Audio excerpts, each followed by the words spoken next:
Fuck Batman. You know what's weird is you can't really talk about the new show Titans without saying fuck Batman, which is a little disconcerting, and I apologize for cursing right off the top. Fuck Batman. But that's how Warner Brothers and the DC Universe streaming service and the DC Comics folks all premiered the trailer for the new Titans show, and it really kind of sums it all up because it represents this volatile, gritty, very violent vision for what used to be referred to as the Teen Titans, but they're not really teens in this show. I used to think that. I was wrong. It's a very hard-boiled take on the mythology that Marv Wolfman and George Perez, who recently retired. Hats off to you, George Perez. You rock. You gave us so much beautiful work, including launching the Teen Titans in the 80s. This show is not that. This show is not the hyper-colorful, super mishmash. There's some teen angst in this show for sure, but things get dark right off the top, and they stay dark for the entirety of this first season. Total badass.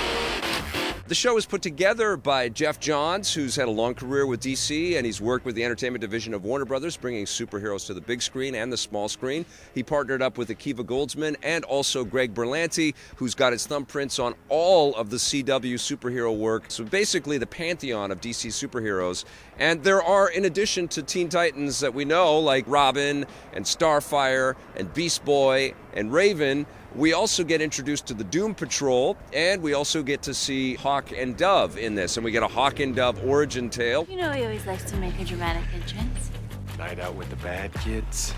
Which I thought, oh my God, why are we even showing this? Why are we going in this direction? But I actually started to dig the introduction, this sort of counterbalance, this other side of wannabe heroes that just willed themselves into being superheroes. And then you could kind of see the devastation that could befall not really being fully equipped or fully powerful to deal with some heinous bad guys that are in this show. Something like that. The whole plot of the first season revolves around people chasing Raven because she has some phenomenal powers.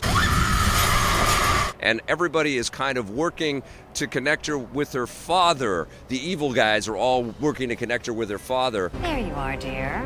And she gets connected with Dick Grayson and with Corey, who's Starfire, and also runs into Beast Boy. And the way that everybody does connect and get intermingled does feel a little bit organic. It's, you know, an odd pairing. Let's call it an alliance. At first blush, you don't see why all of these characters would ever give a crap about each other, especially how sullen and dark and pissed off moods they are. But there's a reason why Starfire is searching for Raven, and there's a reason why Beast Boy connects to Raven. They're sort of outsiders. And Dick Grayson is actually a cop. He's a detective working in Detroit, and he's trying to leave the Robin persona behind. He's got that whole fuck Batman attitude. He's over it. Fuck Batman. And he actually encounters...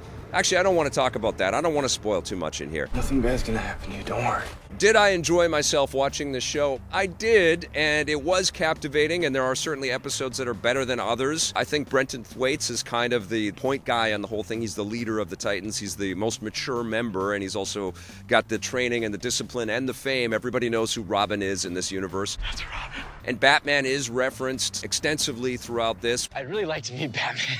We don't see too much of Batman. Batman's pretty much played by a cello, just like dark, ominous sound. You know, but it's cool. I thought that was all right. But I did enjoy the dark choices. And, you know, when I reflected back on reading the Wolfman and Perez comics, which I loved, and I still have a really big collection of those new Teen Titans comics from the 80s, I remember feeling like the stories were incredibly powerful and incredibly violent. Lots of characters were betrayed and stabbed in the back, and there was carnage and there was consequence, and intermingled with all of that was the, am I ever going to fit into the world teen dilemmas that we all face as teenagers or faced as teenagers. So it was perfect comic storytelling, and those were great. But there was a maturity to the way that they approached teen stories in the new Teen Titans, and I guess that's kind of what's reflected back here. It's very punch you in the face. It's very blood splatter on the wall. There is a lot of swearing.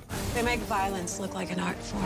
It's definitely more hardcore. It's absolutely reaching for what Marvel has been doing in their partnership with Netflix, but I think it's even raunchier than that in some respects, you know? I think it's just trying to go to another level.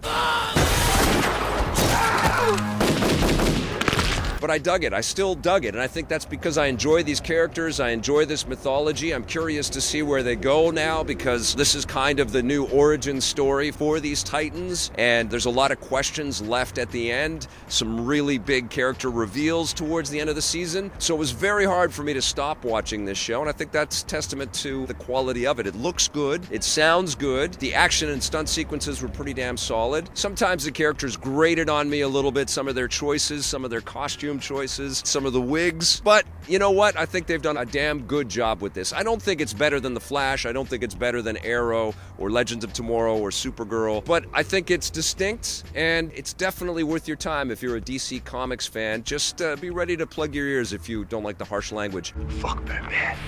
I'm going to give Titans an 8.5 out of 10.